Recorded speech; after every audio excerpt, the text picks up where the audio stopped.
Hola, ¿cómo están? Estamos acá en el canal Sur o No Sur.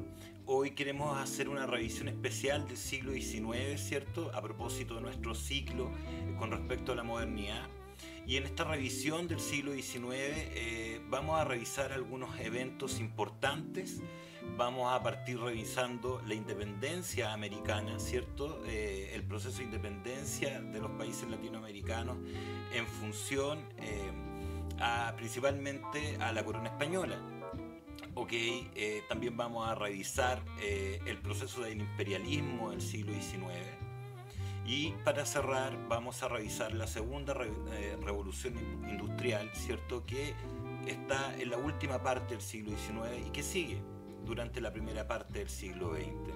Entonces vamos a dar curso, ¿cierto?, a la revisión en este ciclo de la modernidad que hoy nos toca revisar el siglo XIX. Bueno, como les contaba, ¿cierto?, tenemos en imágenes procesos de independencia en Latinoamérica. Recordar, ¿qué marca los procesos de independencia en Latinoamérica? Bueno, hay que reconocer que fuertemente, ¿cierto?, la independencia de Estados Unidos en 1776 marca fuertemente, ¿cierto?, en el siglo XVIII, a finales del siglo XVIII, marca fuertemente los procesos de independencia en Latinoamérica, ¿cierto? Procesos que fueron muy sangrientos, ¿cierto? Se luchó mucho en distintas partes de nuestro continente para poder generar la independencia, ¿cierto?, de los distintos países. Recalcar que el primer país, ¿cierto?, de América Latina que logra separarse, ¿cierto?, es Haití, en el Caribe, en 1795. Ya cerrando el siglo XVIII, Haití logra su liberación y su independencia. Posterior a esto, ¿cierto?, durante principio del siglo XIX, ¿cierto? En la primera mitad del siglo XIX podríamos decir que ocurre la gran mayoría de los procesos de independencia en América Latina. Estos procesos claramente de independencia, como decía, van a estar marcados por conflictos, ¿cierto?, por muchas guerras, por mucha sangre, pero también por la aparición de ciertos próceres. En la parte extrema sur, ¿cierto?, de América aparece San Martín como un prócer muy importante que influye incluso en el proceso de independencia nacional, ¿cierto? Y también nos encontramos con Simón Bolívar como otro representante, ¿cierto?, de la lucha independentista en el norte del continente sudamericano. ¿Ok? Es súper importante porque ambos próceres influyen fuertemente en la liberación del continente, además de los próceres que tiene cada uno de los territorios, ¿no? Pero si pudiéramos nombrar dos importantes, principalmente en América del Sur, diríamos que Bolívar y San Martín son dos próceres que influyeron de manera directa en todo el continente, ¿ok? Así que resulta muy importante. Hechos relevantes a considerar: 300 años de saqueo hicieron su pega, en definitiva, ¿no?, para que se tomaran las riendas de querer generar la independencia en Latinoamérica. Estados Unidos, cierto, que recoge su independencia en primer momento, viene a ser una buena elección de lo que tienen que hacer el resto de los países, cierto, que están recién partiendo, cierto, y el camino que debieran tomar en la lógica de la independencia. Eso aparece también como un hecho muy relevante durante este periodo, ya que en definitiva movilizó a todo el continente en una lógica de liberación durante la primera mitad del siglo XIX. Otro hecho importante que marca el proceso de independencia, sumado a lo que estábamos hablando, ¿cierto?, con respecto a la independencia de Estados Unidos a finales del siglo XVIII, también resulta importante visualizar, ¿cierto?, el conflicto en Europa a propósito del Imperio Napoleónico. En 1808 la corona española es invadida, ¿cierto?, por Napoleón, lo cual afecta evidentemente a la corona española, pero genera un aire independentista en Latinoamérica mucho más fuerte, ya que se encuentra debilitado, ¿cierto?, el imperio español, la corona española, ¿cierto?, a manos del imperio napoleónico. Resulta muy importante visualizarlo así, y esto también permite, ¿cierto?, la debilitación del Imperio Español, permite también otro elemento de influencia para que se logre la independencia americana. ¿Ok? Hechos fundamentales, hechos muy importantes, ¿cierto?, que ocurren durante el siglo XIX. Vemos como la situación europea, los elementos que ocurren en Europa afectan profundamente, ¿cierto?, la contingencia del territorio americano. Bueno, durante la segunda mitad del siglo XX, durante la segunda mitad del siglo XIX ocurre un fenómeno que nos acompaña, ¿cierto?, hasta los días de hoy, hasta este nuevo siglo, ¿cierto?, el siglo XXI. Bueno, resulta muy importante entender el imperialismo, ¿cierto?, como un fenómeno que se marca fuertemente durante la segunda mitad del siglo XIX. ¿Ok? Y básicamente, ¿qué es el imperialismo? Todos estos países coloniales, ¿cierto?, de los que estuvimos hablando durante el video de la conquista de América, ¿cierto?, con esta lógica eurocéntrica, con esta lógica europea, ¿cierto?, este pensamiento, este ser humano europeo, bueno, tiene un segundo impulso colonizador. ¿Ok?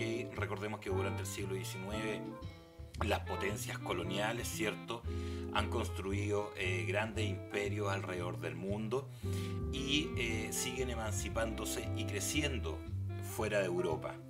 América, Asia y África son espacios de crecimiento para estos imperios y permiten manejar rutas marítimas, que era por sobre todo el espacio, ¿cierto?, de desarrollo económico que existía, y de transferencia de alimentos, materias primas, etc. Por lo tanto, se empieza a definir la emancipación de estos países coloniales, que terminan transformándose en imperios. ¿Para qué? Para lograr, ¿cierto?, que su industrialización, esta segunda revolución industrial que va a la par con la construcción del imperialismo, ¿cierto?, durante la segunda mitad del siglo XIX, va a generar que en territorios coloniales, ¿cierto?, los distintos países europeos y Estados Unidos también, ¿cierto?, logren buscar distintas materias primas para echar a andar, ¿cierto?, la maquinaria de la segunda revolución industrial. Entonces nos damos cuenta que está todo completamente conectado, que todo tiene lógica en ese sentido, ¿cierto?, y empieza a funcionar. Como vemos, ¿cierto?, en el mapa, Europa se emancipa, y se emancipa no solo para América, ¿cierto?, no solo para Asia, sino que para Oceanía, África, Asia, América. Es un segundo impulso, ¿cierto?, en donde se reafirma la importancia de la hegemonía político-económica de los países coloniales, sumando a Estados Unidos en ese momento a la misma lógica imperialista. ¿Ok? Es muy, muy importante visualizar que estas potencias empiezan a definir esto durante la segunda mitad del siglo XVIII. Estas potencias, ¿cierto?, de las que estábamos hablando, donde se encuentran los países de la Europa occidental de esa época, ¿cierto?, el Imperio Otomano, también Estados Unidos, como decía, resulta muy importante visualizar que lo que hacen, ¿cierto?, en definitiva, todos estos países, ¿cierto?, estas potencias coloniales o grandes imperios de la época, sumados a Estados Unidos, ¿cierto?, es empezar a definir cómo se van a repartir el mundo. Y esto es muy importante porque, en definitiva, no pretendo generar un discurso ni un análisis político partidista bajo ningún punto de vista, sino lo que me importa aclarar que históricamente se repartieron el mundo. Y esto ocurrió durante la segunda mitad del siglo XVIII. Y claro, a esta altura suena muy fuerte visualizarlo de esa manera, pero cuando uno revisa la historia, ¿cierto?, básicamente se encuentra con la lógica del imperialismo marcado durante la segunda mitad del siglo XIX. ¿Y por qué uno habla de que se reparte en el mundo? Porque en la conferencia de Berlín, ¿cierto?, entre 1884 y 1885, en la conferencia de Berlín, ¿cierto? Los países europeos lo que hacen es dividirse África. Y esa reunión, que está en la prensa, en los diarios, en la historia, ¿cierto? La conferencia de Berlín, en definitiva, permitió que estas potencias, ¿cierto? Coloniales, que ahora están logrando controlar el mundo, ¿cierto? De manera, construyendo imperios, ¿cierto? El mejor ejemplo de esto es Inglaterra, que logra emanciparse fuertemente, ¿cierto? Durante los siglos anteriores, pero en particular en este siglo, en el siglo XIX. Bueno, el mapa de África nos muestra claramente lo que ocurre en la conferencia de Berlín. Se genera una separación del continente africano, ¿cierto? En los distintos países imperialistas que empiezan a controlar África directamente. Este fenómeno, ¿cierto? Que se ve tan claro, ¿cierto? En este mapa, también empieza a generarse en el resto del mundo. Oceanía, Asia y América no escapan de esta lógica. Evidentemente América ya se han constituido repúblicas, ¿cierto? En definitiva, países acá. Y la intervención colonial ya no es tan directa, ¿es cierto? Pero la gran mayoría de las empresas de los recursos naturales de América del Sur son constituidas por empresas, ¿cierto? Justamente estos países imperialistas. Recordemos el salitre, los bancos de Valparaíso eran todos ingleses. ¿Okay? Entonces el imperialismo no solamente tiene que ver con las definiciones territoriales como se hizo en África directamente, sino que tiene que ver también, ¿cierto?, con definiciones económicas políticas, ¿cierto?, en donde estos imperios van a tratar de manejar la influencia y el control económico. ¿Okay? Resulta muy importante visualizarlo desde ese punto de vista. Dato importante, ¿cierto? Para generar esta conferencia, uno de los más interesados que se generara, ¿cierto?, era el rey de Bélgica, para poder quedarse con el Congo, ¿ya? Obviamente en ese momento Bélgica no tenía ninguna injerencia internacional, era un reino que venía de capa caída y estaba muy preocupado, al igual que Portugal, ¿cierto? Estaban muy preocupados de lograr vincularse a estos proyectos coloniales de alguna manera y principalmente en África, ¿ya? Entonces esto resulta muy relevante visualizarlo. Se repartieron África en la conferencia de Berlín, ¿cierto? El mundo imperialista, sí, fue así, lo determinaron así, en una lógica muy diplomática, ¿ok? Y esto también pasó con el mundo completo durante la segunda mitad del siglo XIX.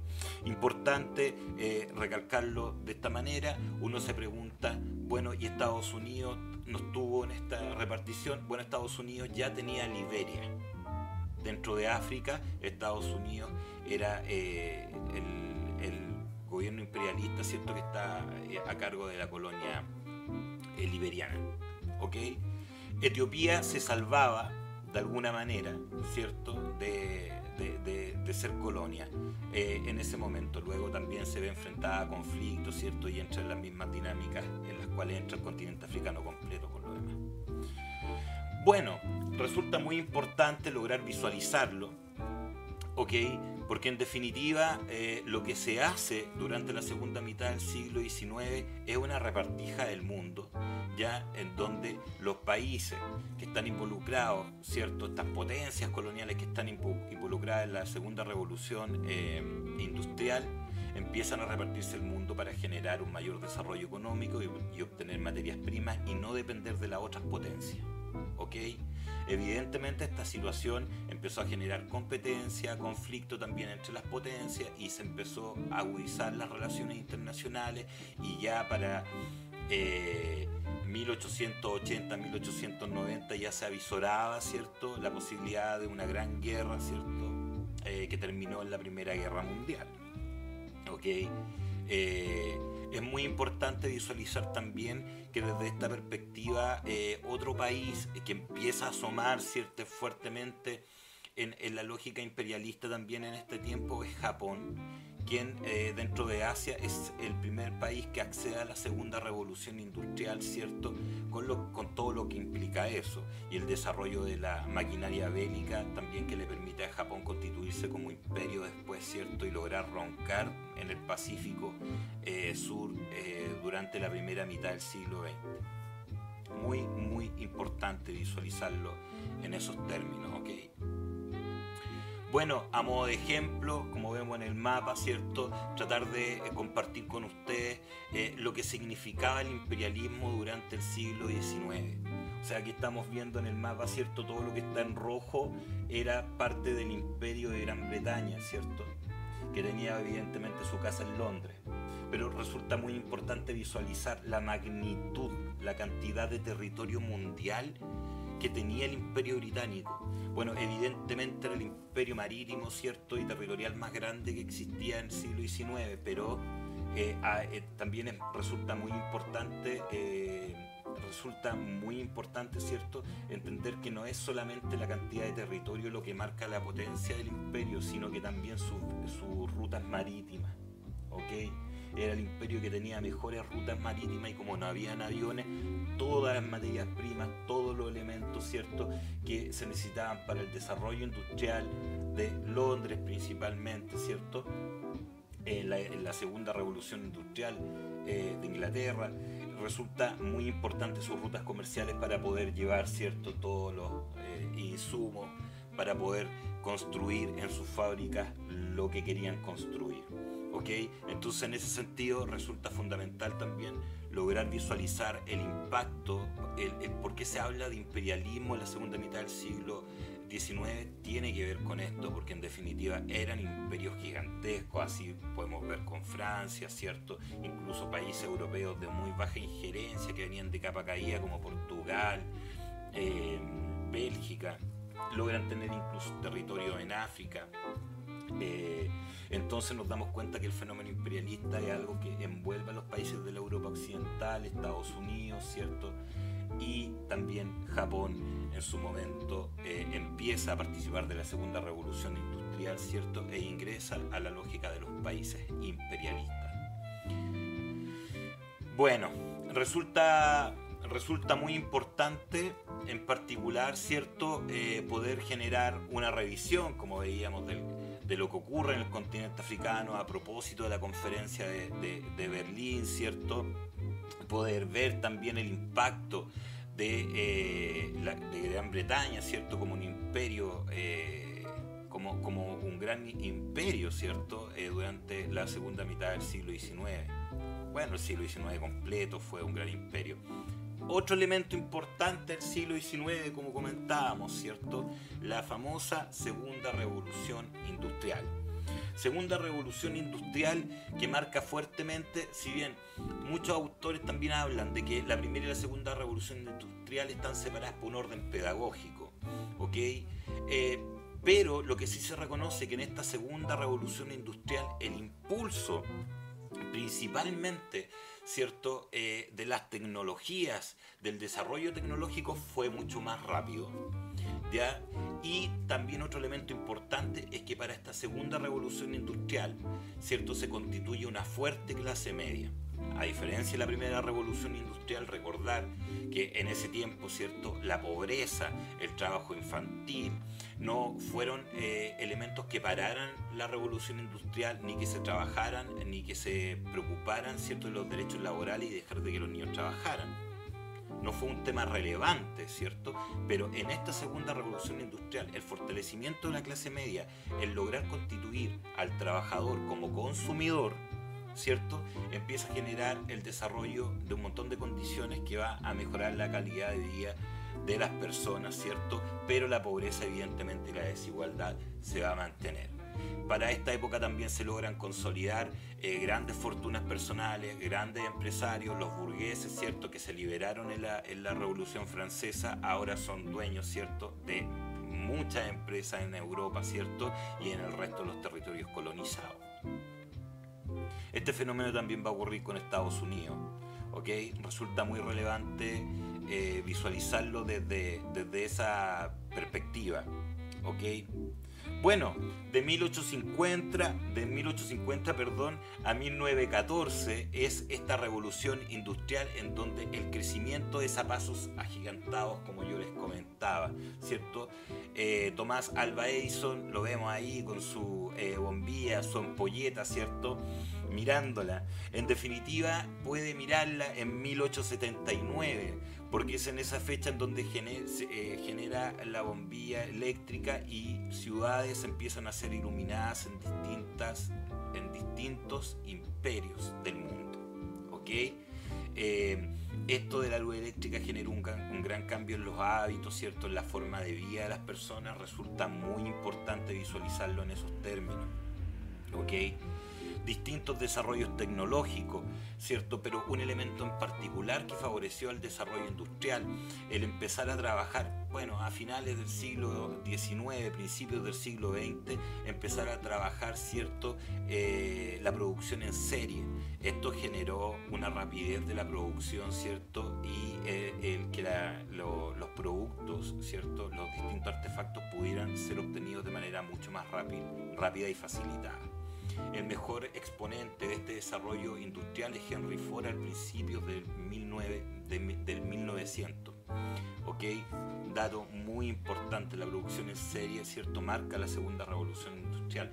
Otro elemento importante que marca la segunda revolución industrial, si bien para la primera revolución industrial la máquina a vapor fue muy importante, para la segunda revolución industrial en la utilización de dos combustibles o dos fuentes de energía particulares, ¿cierto? Son muy importantes. La primera es el petróleo y la otra es la luz eléctrica, ¿ok? O la electricidad.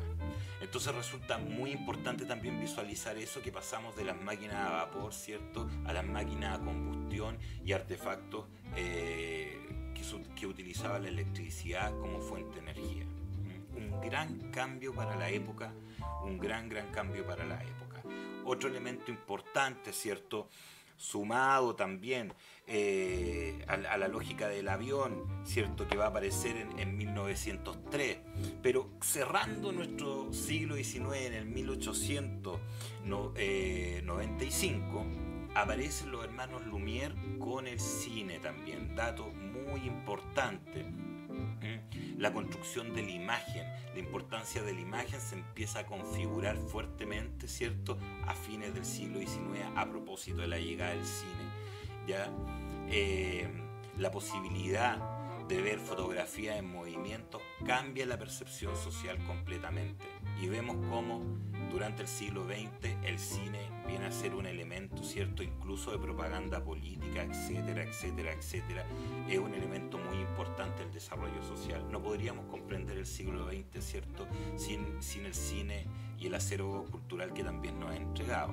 ¿Okay? Entonces parece muy relevante poder visualizar cómo distintos elementos tecnológicos participaron, ¿cierto?, en la construcción de este mundo en particular. Recordar también el auto que aparece en 1880, ¿cierto?, y que es perfeccionado evidentemente posteriormente por distintas empresas, particularmente por la Ford, ¿cierto?, que trabajó muy fuerte la producción en serie y en lograr mejorar los motores a combustión, ¿cierto?, para poder trabajar con ellos. Bueno,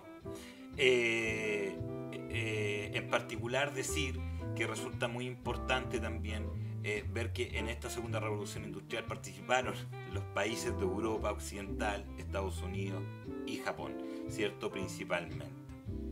Bueno, amigos, en particular queríamos tocar estos tres temas, ¿cierto?, del siglo XIX, la independencia de los países americanos, la segunda revolución industrial, ¿cierto?, y el imperialismo. Como siempre, un gusto. Les pido que le den like, ¿cierto?, a los videos y que se suscriban a nuestro canal. Sur o no sur, psicología desde el sur de Chile. Nos vemos, que estén muy bien. Saludos. Chau, chau.